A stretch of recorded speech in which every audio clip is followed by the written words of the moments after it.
अथ श्री विष्णु अष्टोत्तर शतनामी स्तोत्रम्। हरिः ओम्।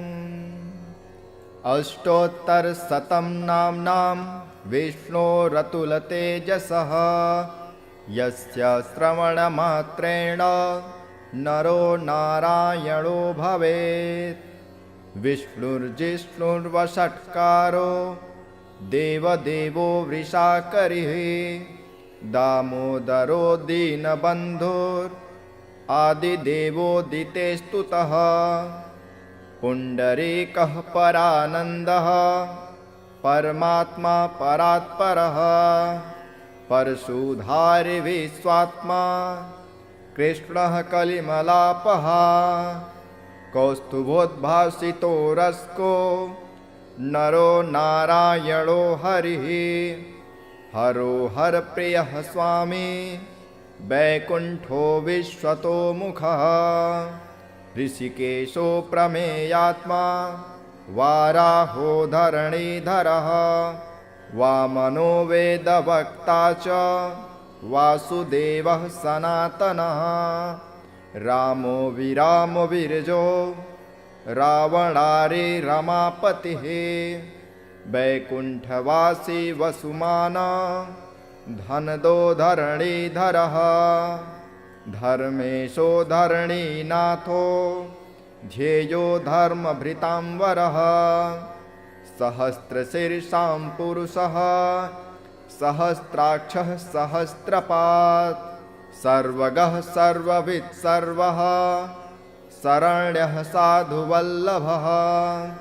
कौसल्यानन्दनः श्रीमान् राक्षसः कुलनाशकः। जगत्कर्ता जगद्भर्ता जगज्जेता जनार्तिः जानकी वल्लभो देवो जयरूपो जलेश्वरः। क्षीराब्धिवासी क्षीराब्धि तनया वल्लभस्तथा शेषशाये पन्नगारी वाहनो विष्टरस्रवः। माधवो मथुरानाथो मुकुन्दो मोहनासनः। दैत्यारिः पुण्डरीकाक्षो ह्याच्युतो मधुसूदनः। सोमसूर्याग्निनयनो नृसिंहो भक्तवत्सलः। नित्यो निरामयशुद्धो वरदेवो जगत्प्रभुः। हयग्रीवो जितरिपुरो रूपेन्द्रो रुक्मिणीपतिः। सर्वदेवमयः श्रीशः सर्वाधारः सनातनः। सौम्यः सौम्यः प्रदः स्रष्टा विश्वक्सेनो जनार्दनः। यशोदातनयो योगी योगशास्त्रपरायणः। रुद्रात्मको रुद्रमूर्तिः राघवो मधुसूदनः। इति ते कथितं दिव्यं नाम्नामष्टोत्तरं शतम्। सर्वपापहरं पुण्यं दिव्योरतुलतेजसः। दुःखदारिद्र्यदौर्भाग्य नाशनं सुखवर्धनं। सर्वसम्पत्करं सौम्यं महापातकनाशनं। प्रातरुत्थाय विपेन्द्रः पठेदेकाग्रमानसः। तस्य नश्यन्ति विपदां राशयः सिद्धिमाप्नुयात्। अष्टोत्तरशतं नाम्नां विष्णोरतुलतेजसः यस्य श्रवणमात्रेण नरो नारायणो भवेत्। विष्णुर्जिष्णुर्वषट्कारो देवदेवो वृषाकरिः दामोदरो दीनबन्धुरादिदेवोदिते स्तुतः। पुण्डरीकः परानन्दः परमात्मा परात्परः परशुधारी विश्वात्मा कृष्णः कलिमलापः कौस्तुभोद्भासितो रस्को नरो नारायणो हरिः हरो हरप्रियः स्वामी वैकुण्ठो विश्वतो मुखः ऋषिकेशो प्रमेयात्मा वाराहो धरणीधरः वामनो वेदवक्ता च वासुदेवः सनातनः रामो विरामो विरजो रावणारे रमापतिः वैकुण्ठवासी वसुमाना धनदो धरणीधरः धर्मेशो धरणीनाथो ध्येयो धर्मभृतांवरः सहस्रशीर्षां पुरुषः सहस्राक्षः सहस्रपात् सर्वगः सर्ववित् सर्वः शरण्यः साधुवल्लभः कौसल्यानन्दनः श्रीमान् राक्षसः कुलनाशकः जगत्कर्ता जगद्भर्ता जगज्जेता जनार्तिः जानकी वल्लभो देवो जयरूपो जलेश्वरः क्षीराब्धिवासी क्षीराब्धि तनया वल्लभस्तथा शेषशाये पन्नगारे वाहनो विष्टरस्रवः माधवो मथुरानाथो मुकुन्दो मोहनासनः दैत्यारिः पुण्डरीकाक्षो ह्याच्युतो मधुसूदनः सोमसूर्याग्निनयनो नृसिंहो भक्तवत्सलः नित्यो निरामयशुद्धो वरदेवो जगत्प्रभुः हयग्रीवो जितरिपुरो रूपेन्द्रो रुक्मिणीपतिः सर्वदेवमयः श्रीशः सर्वाधारः सनातनः सौम्यः सौम्यः प्रदः स्रष्टा विश्वक्सेनो जनार्दनः यशोदातनयो योगी योगशास्त्रपरायणः रुद्रात्मको रुद्रमूर्तिः राघवो मधुसूदनः इति ते कथितं दिव्यं नाम्नामष्टोत्तरं शतं सर्वपापहरं पुण्यं दिव्यो रतुलतेजसः दुःखदारिद्र्यदौर्भाग्य नाशनं सुखवर्धनं सर्वसम्पत्करं सौम्यं महापातकनाशनं प्रातरुत्थाय विपेन्द्रः पठेदेकाग्रमानसः तस्य नश्यन्ति विपदां राशयः सिद्धिमाप्नुयात् अष्टोत्तरशतं नाम्नां विष्णोरतुलतेजसः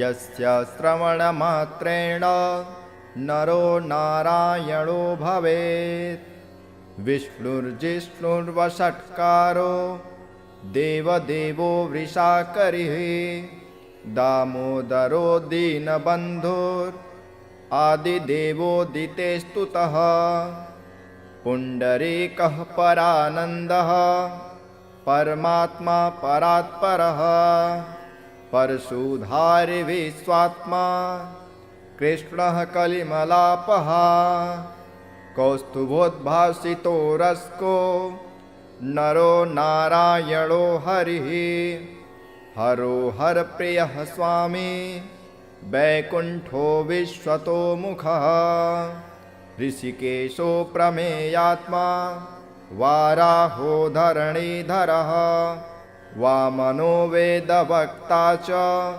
वासुदेवः सनातनः रामो विरामो विरजो रावणारे रमापतिः वैकुण्ठवासी वसुमाना धनदो धरणीधरः धर्मेशो धरणीनाथो ध्येयो धर्मभृतांवरः सहस्रशीर्षां पुरुषः सहस्राक्षः सहस्रपात् सर्वगः सर्ववित् सर्वः शरण्यः साधुवल्लभः कौसल्यानन्दनः श्रीमान् राक्षसः कुलनाशकः जगत्कर्ता जगद्भर्ता जगज्जेता जनार्तिः जानकी वल्लभो देवो जयरूपो जलेश्वरः क्षीराब्धिवासी क्षीराब्धि तनया वल्लभस्तथा शेषशाये पन्नगारे वाहनो विष्टरस्रवः माधवो मथुरानाथो मुकुन्दो मोहनासनः दैत्यारिः पुण्डरीकाक्षो ह्याच्युतो मधुसूदनः सोमसूर्याग्निनयनो नृसिंहो भक्तवत्सलः नित्यो निरामयशुद्धो वरदेवो जगत्प्रभुः हयग्रीवो जितरिपुरो रूपेन्द्रो रुक्मिणीपतिः सर्वदेवमयः श्रीशः सर्वाधारः सनातनः सौम्यः सौम्यः प्रदः स्रष्टा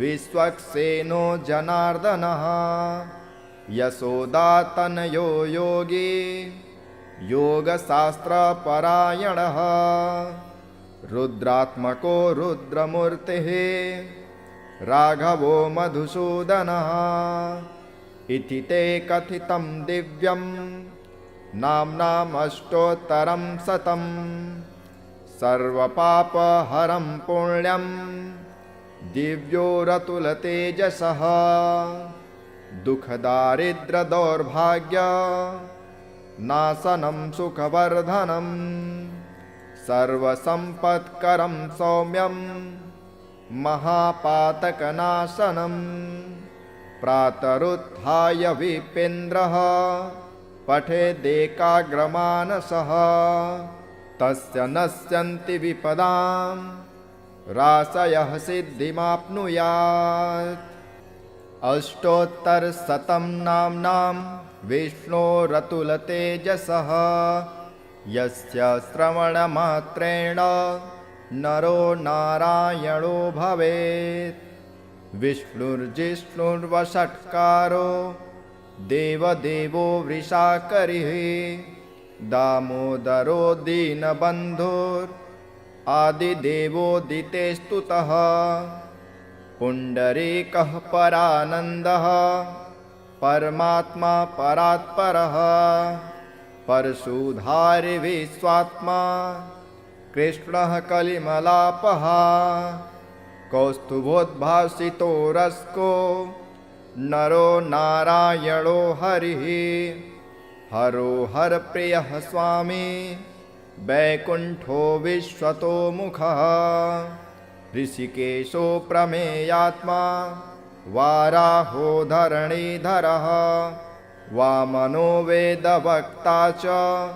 वासुदेवः सनातनः रामो विरामो विरजो रावणारि रमापतिः वैकुण्ठवासी वसुमाना धनदो धरणीधरः धर्मेशो धरणीनाथो ध्येयो धर्मभृतांवरः सहस्रशीर्षां पुरुषः सहस्राक्षः सहस्रपात् सर्वगः सर्ववित् सर्वः शरण्यः साधुवल्लभः कौसल्यानन्दनः श्रीमान् राक्षसः कुलनाशकः जगत्कर्ता जगद्भर्ता जगज्जेता जनार्तिः जानकी वल्लभो देवो जयरूपो जलेश्वरः क्षीराब्धिवासी क्षीराब्धि तनया वल्लभस्तथा शेषशाये पन्नगारे वाहनो विष्टरस्रवः माधवो मथुरानाथो मुकुन्दो मोहनासनः दैत्यारिः पुण्डरीकाक्षो ह्याच्युतो मधुसूदनः सोमसूर्याग्निनयनो नृसिंहो भक्तवत्सलः नित्यो निरामयशुद्धो वरदेवो जगत्प्रभुः हयग्रीवो जितरिपुरो रूपेन्द्रो रुक्मिणीपतिः सर्वदेवमयः श्रीशः सर्वाधारः सनातनः सौम्यः प्रदः स्रष्टा विश्वक्सेनो जनार्दनः यशोदातनयो योगी योगशास्त्रपरायणः रुद्रात्मको रुद्रमूर्तिः राघवो मधुसूदनः इति ते कथितं दिव्यं नाम्नामष्टोत्तरं शतं सर्वपापहरं पुण्यं दिव्यो रतुलतेजसः दुःखदारिद्र्यदौर्भाग्य नाशनं सुखवर्धनं सर्वसम्पत्करं सौम्यं महापातकनाशनं प्रातरुत्थाय विपेन्द्रः पठेदेकाग्रमानसः तस्य नश्यन्ति विपदां राशयः सिद्धिमाप्नुयात् अष्टोत्तरशतं नाम्नां विष्णोरतुलतेजसः यस्य श्रवणमात्रेण नरो नारायणो भवेत् विष्णुर्जिष्णुर्वषट्कारो देवदेवो वृषाकरिः दामोदरो दीनबन्धुरादिदेवोदितेस्तुतः पुण्डरीकः परानन्दः परमात्मा परात्परः परशुधारि विश्वात्मा कृष्णः कलिमलापः कौस्तुभोद्भासितो रस्को नरो नारायणो हरिः हरो हरप्रियः स्वामी वैकुण्ठो विश्वतो मुखः ऋषिकेशो प्रमेयात्मा वाराहो धरणीधरः वामनो वेदवक्ता च वासुदेवः सनातनः रामो विरामो विरजो रावणारि रमापतिः वैकुण्ठवासी वसुमाना धनदो धरणीधरः धर्मेशो धरणीनाथो ध्येयो धर्मभृतांवरः सहस्रशीर्षां पुरुषः सहस्राक्षः सहस्रपात् सर्वगः सर्ववित् सर्वः शरण्यः साधुवल्लभः कौसल्यानन्दनः श्रीमान् राक्षसः कुलनाशकः जगत्कर्ता जगद्भर्ता जगज्जेता जनार्तिः जानकी वल्लभो देवो जयरूपो जलेश्वरः क्षीराब्धिवासी क्षीराब्धि तनया वल्लभस्तथा शेषशाये पन्नगारे वाहनो विष्टरस्रवः माधवो मथुरानाथो मुकुन्दो मोहनासनः दैत्यारिः पुण्डरीकाक्षो ह्याच्युतो मधुसूदनः सोमसूर्याग्निनयनो नृसिंहो भक्तवत्सलः नित्यो निरामयशुद्धो वरदेवो जगत्प्रभुः हयग्रीवो जितरिपुरो रूपेन्द्रो रुक्मिणीपतिः सर्वदेवमयः श्रीशः सर्वाधारः सनातनः सौम्यः सौम्यः प्रदः स्रष्टा विश्वक्सेनो जनार्दनः यशोदातनयो योगी योगशास्त्रपरायणः रुद्रात्मको रुद्रमूर्तिः राघवो मधुसूदनः इति ते कथितं दिव्यं नाम्नामष्टोत्तरं शतं सर्वपापहरं पुण्यं दिव्योरतुलतेजसः दुःखदारिद्र्यदौर्भाग्य नाशनं सुखवर्धनं सर्वसम्पत्करं सौम्यं महापातकनाशनं प्रातरुत्थाय विपेन्द्रः पठेदेकाग्रमानसः तस्य नश्यन्ति विपदां राशयः सिद्धिमाप्नुयात् अष्टोत्तरशतं नाम्नां विष्णोरतुलतेजसः यस्य श्रवणमात्रेण नरो नारायणो भवेत् विष्णुर्जिष्णुर्वषट्कारो देवदेवो वृषाकरिः दामोदरो दीनबन्धुरादिदेवोदिते स्तुतः पुण्डरीकः परानन्दः परमात्मा परात्परः परशुधारी विश्वात्मा कृष्णः कलिमलापः कौस्तुभोद्भासितो रस्को नरो नारायणो हरिः हरो हरप्रियः स्वामी वैकुण्ठो विश्वतोमुखः ऋषिकेशो प्रमेयात्मा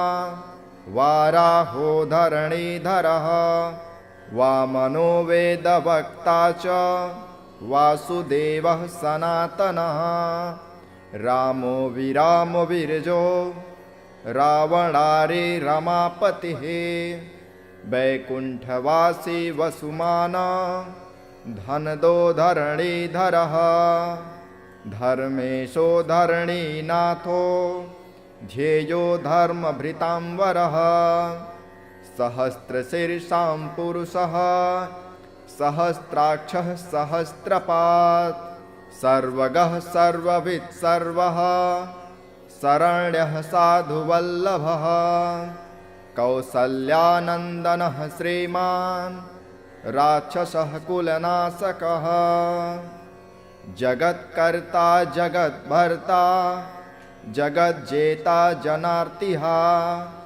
जानकी वल्लभो देवो जयरूपो जलेश्वरः क्षीराब्धिवासी क्षीराब्धि तनया वल्लभस्तथा शेषशाये पन्नगारी वाहनो विष्टरस्रवः माधवो मथुरानाथो मुकुन्दो मोहनासनः दैत्यारिः पुण्डरीकाक्षो ह्याच्युतो मधुसूदनः सोमसूर्याग्निनयनो नृसिंहो भक्तवत्सलः नित्यो निरामयशुद्धो वरदेवो जगत्प्रभुः हयग्रीवो जितरिपुरो रूपेन्द्रो रुक्मिणीपतिः सर्वदेवमयः श्रीशः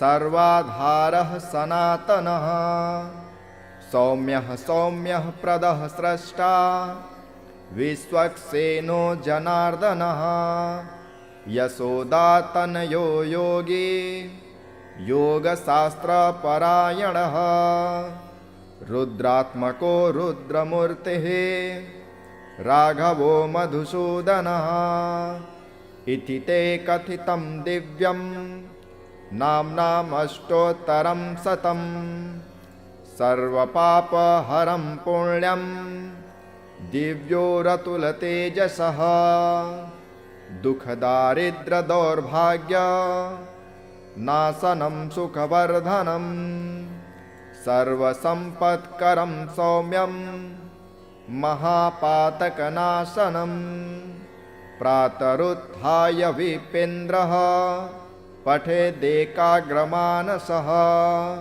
तस्य नश्यन्ति विपदां राशयः सिद्धिमाप्नुयात्।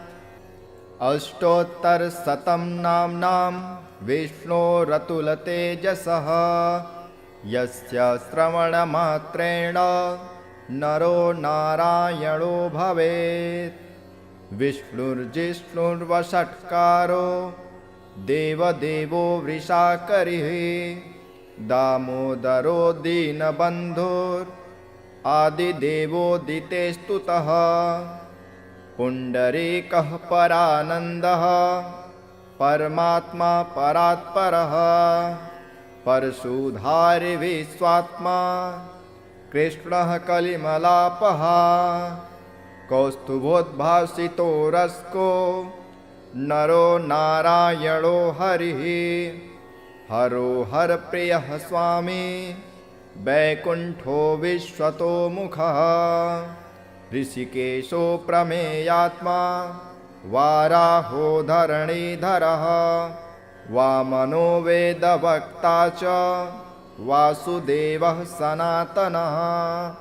रामो विरामो विरजो रावणारी रमापतिः वैकुण्ठवासी वसुमाना धनदो धरणीधरः। धर्मेशो धरणीनाथो ध्येयो धर्मभृतांवरः। सहस्रशीर्षां पुरुषः सहस्राक्षः सहस्रपात् सर्वगः सर्ववित् सर्वः शरण्यः साधुवल्लभः। कौसल्यानन्दनः श्रीमान् राक्षसः कुलनाशकः।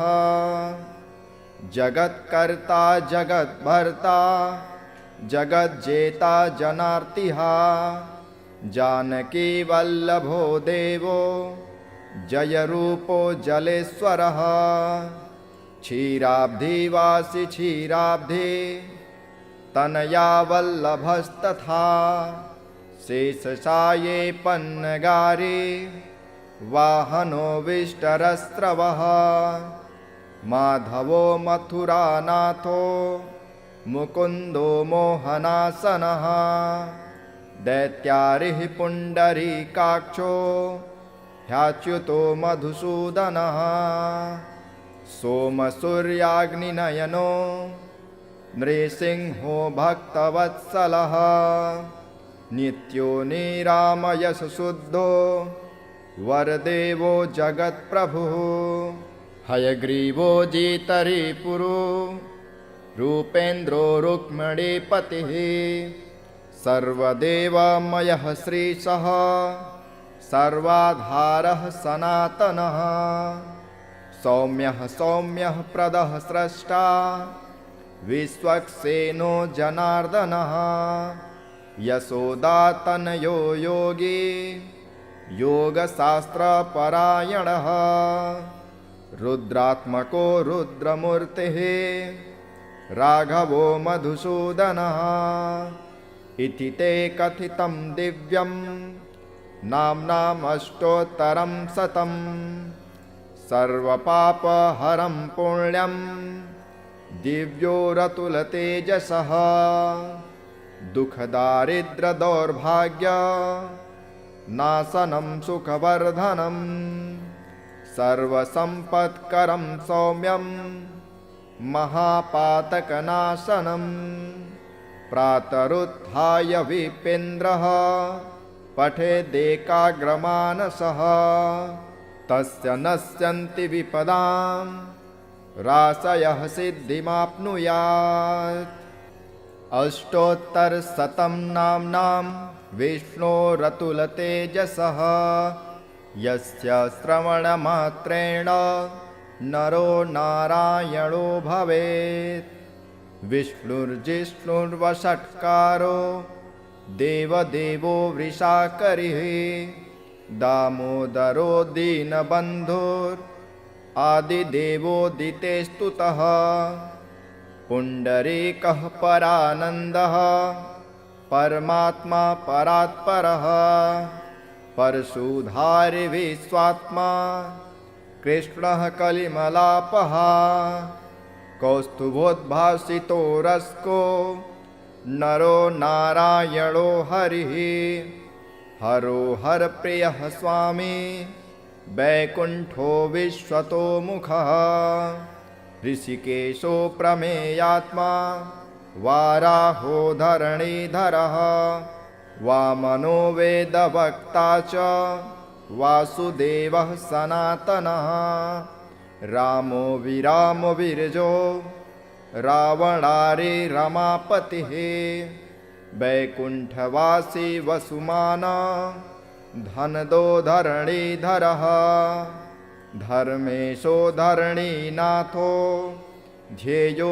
धर्मभृतांवरः सहस्रशीर्षां पुरुषः सहस्राक्षः सहस्रपात् सर्वगः सर्ववित् सर्वः शरण्यः साधुवल्लभः कौसल्यानन्दनः श्रीमान् राक्षसः कुलनाशकः जगत्कर्ता जगद्भर्ता जगज्जेता जनार्तिः जानकी वल्लभो देवो जयरूपो जलेश्वरः क्षीराब्धिवासी क्षीराब्धि तनया वल्लभस्तथा शेषशाये पन्नगारे वाहनो विष्टरस्रवः माधवो मथुरानाथो मुकुन्दो मोहनासनः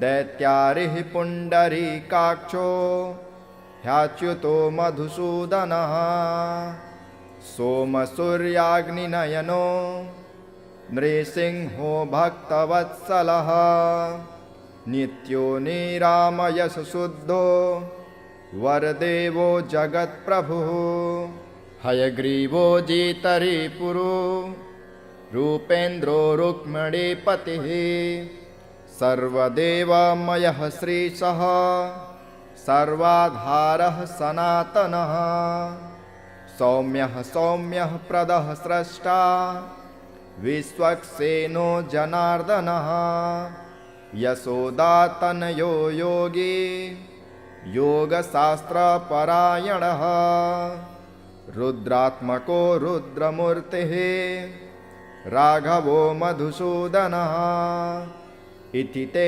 कथितं दिव्यं नाम्नामष्टोत्तरं शतं सर्वपापहरं पुण्यं दिव्यो रतुलतेजसः दुःखदारिद्र्यदौर्भाग्य नाशनं सुखवर्धनं सर्वसम्पत्करं सौम्यं महापातकनाशनं प्रातरुत्थाय विपेन्द्रः पठेदेकाग्रमानसः तस्य नश्यन्ति विपदां राशयः सिद्धिमाप्नुयात् अष्टोत्तरशतं नाम्नां विष्णोरतुलतेजसः यस्य श्रवणमात्रेण नरो नारायणो भवेत् विष्णुर्जिष्णुर्वषट्कारो देवदेवो वृषाकरिः दामोदरो दीनबन्धुरादिदेवोदिते स्तुतः पुण्डरीकः परानन्दः परमात्मा परात्परः परशुधारि विश्वात्मा कृष्णः कलिमलापः कौस्तुभोद्भासितो रस्को नरो नारायणो हरिः हरो हरप्रियः स्वामी वैकुण्ठो विश्वतो मुखः ऋषिकेशो प्रमेयात्मा वाराहो धरणीधरः वामनो वेदवक्ता च वासुदेवः सनातनः रामो विरामो विरजो रावणारे रमापतिः वैकुण्ठवासी वसुमाना धनदो धरणीधरः धर्मेशो धरणीनाथो ध्येयो धर्मभृतांवरः सहस्रशीर्षां पुरुषः सहस्राक्षः सहस्रपात् सर्वगः सर्ववित् सर्वः शरण्यः साधुवल्लभः कौसल्यानन्दनः श्रीमान् राक्षसः कुलनाशकः जगत्कर्ता जगद्भर्ता जगज्जेता जनार्तिः जानकी वल्लभो देवो जयरूपो जलेश्वरः क्षीराब्धिवासी क्षीराब्धि तनया वल्लभस्तथा शेषशाये पन्नगारे वाहनो विष्टरस्रवः माधवो मथुरानाथो मुकुन्दो मोहनासनः दैत्यारिः पुण्डरीकाक्षो ह्याच्युतो मधुसूदनः सोमसूर्याग्निनयनो नृसिंहो भक्तवत्सलः नित्यो निरामयशुद्धो वरदेवो जगत्प्रभुः हयग्रीवो जितरिपुरो रूपेन्द्रो रुक्मिणीपतिः सर्वदेवमयः श्रीशः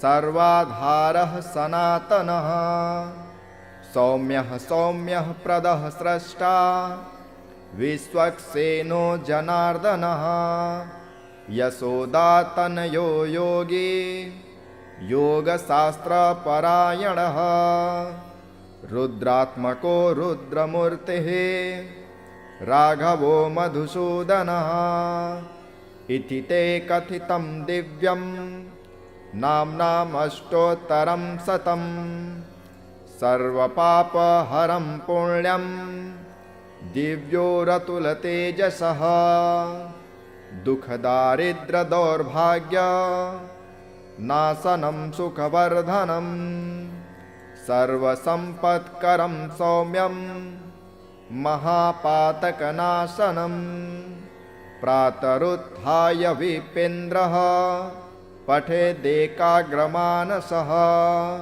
तस्य नश्यन्ति विपदां राशयः सिद्धिमाप्नुयात् अष्टोत्तरशतं नाम्नां विष्णोरतुलतेजसः यस्य श्रवणमात्रेण नरो नारायणो भवेत् विष्णुर्जिष्णुर्वषट्कारो देवदेवो वृषाकरिः दामोदरो दीनबन्धुरादिदेवोदितेस्तुतः पुण्डरीकः परानन्दः परमात्मा परात्परः परशुधारि विश्वात्मा कृष्णः कलिमलापः कौस्तुभोद्भासितो रस्को नरो नारायणो हरिः हरो हरप्रियः स्वामी वैकुण्ठो विश्वतो मुखः ऋषिकेशो प्रमेयात्मा वाराहो धरणीधरः वामनो वेदवक्ता च वासुदेवः सनातनः रामो विरामो विरजो रावणारि रमापतिः वैकुण्ठवासी वसुमाना धनदो धरणीधरः धर्मेशो धरणीनाथो ध्येयो धर्मभृतांवरः सहस्रशीर्षां पुरुषः सहस्राक्षः सहस्रपात् सर्वगः सर्ववित् सर्वः शरण्यः साधुवल्लभः कौसल्यानन्दनः श्रीमान् राक्षसः कुलनाशकः जगत्कर्ता जगद्भर्ता जगज्जेता जनार्तिः जानकी वल्लभो देवो जयरूपो जलेश्वरः क्षीराब्धिवासी क्षीराब्धि तनया वल्लभस्तथा शेषशाये पन्नगारे वाहनो विष्टरस्रवः माधवो मथुरानाथो मुकुन्दो मोहनासनः दैत्यारिः पुण्डरीकाक्षो ह्याच्युतो मधुसूदनः सोमसूर्याग्निनयनो नृसिंहो भक्तवत्सलः नित्यो निरामयशुद्धो वरदेवो जगत्प्रभुः हयग्रीवो जितरिपुरो रूपेन्द्रो रुक्मिणीपतिः सर्वदेवमयः श्रीशः सर्वाधारः सनातनः सौम्यः प्रदः स्रष्टा विश्वक्सेनो जनार्दनः यशोदातनयो योगी योगशास्त्रपरायणः रुद्रात्मको रुद्रमूर्तिः राघवो मधुसूदनः इति ते कथितं दिव्यं नाम्नामष्टोत्तरं शतं सर्वपापहरं पुण्यं दिव्यो रतुलतेजसः दुःखदारिद्र्यदौर्भाग्य नाशनं सुखवर्धनं सर्वसम्पत्करं सौम्यं महापातकनाशनं प्रातरुत्थाय विपेन्द्रः पठेदेकाग्रमानसः तस्य नश्यन्ति विपदां राशयः सिद्धिमाप्नुयात् अष्टोत्तरशतं नाम्नां विष्णोरतुलतेजसः यस्य श्रवणमात्रेण नरो नारायणो भवेत् विष्णुर्जिष्णुर्वषट्कारो देवदेवो वृषाकरिः दामोदरो दीनबन्धुरादिदेवोदितेस्तुतः पुण्डरीकः परानन्दः परमात्मा परात्परः परशुधारि विश्वात्मा कृष्णः कलिमलापः कौस्तुभोद्भासितो रस्को नरो नारायणो हरिः हरो हरप्रियः स्वामी वैकुण्ठो विश्वतो मुखः ऋषिकेशो प्रमेयात्मा वाराहो धरणीधरः वामनो वेदवक्ता च वासुदेवः सनातनः रामो विरामो विरजो रावणारि रमापतिः वैकुण्ठवासी वसुमाना धनदो धरणीधरः धर्मेशो धरणीनाथो ध्येयो धर्मभृतांवरः सहस्रशीर्षां पुरुषः सहस्राक्षः सहस्रपात् सर्वगः सर्ववित् सर्वः शरण्यः साधुवल्लभः कौसल्यानन्दनः श्रीमान् राक्षसः कुलनाशकः जगत्कर्ता जगद्भर्ता जगज्जेता जनार्तिः जानकी वल्लभो देवो जयरूपो जलेश्वरः क्षीराब्धिवासी क्षीराब्धि तनया वल्लभस्तथा शेषशाये पन्नगारे वाहनो विष्टरस्रवः माधवो मथुरानाथो मुकुन्दो मोहनासनः दैत्यारिः पुण्डरीकाक्षो ह्याच्युतो मधुसूदनः सोमसूर्याग्निनयनो नृसिंहो भक्तवत्सलः नित्यो निरामयशुद्धो वरदेवो जगत्प्रभुः हयग्रीवो जितरिपुरो रूपेन्द्रो रुक्मिणीपतिः सर्वदेवमयः श्रीशः सर्वाधारः सनातनः सौम्यः सौम्यः प्रदः स्रष्टा विश्वक्सेनो जनार्दनः यशोदातनयो योगी योगशास्त्रपरायणः रुद्रात्मको रुद्रमूर्तिः राघवो मधुसूदनः इति ते कथितं दिव्यं नाम्नामष्टोत्तरं शतं सर्वपापहरं पुण्यं दिव्योरतुलतेजसः दुःखदारिद्र्यदौर्भाग्य नाशनं सुखवर्धनं सर्वसम्पत्करं सौम्यं महापातकनाशनं प्रातरुत्थाय विपेन्द्रः पठेदेकाग्रमानसः तस्य नश्यन्ति विपदां राशयः सिद्धिमाप्नुयात्।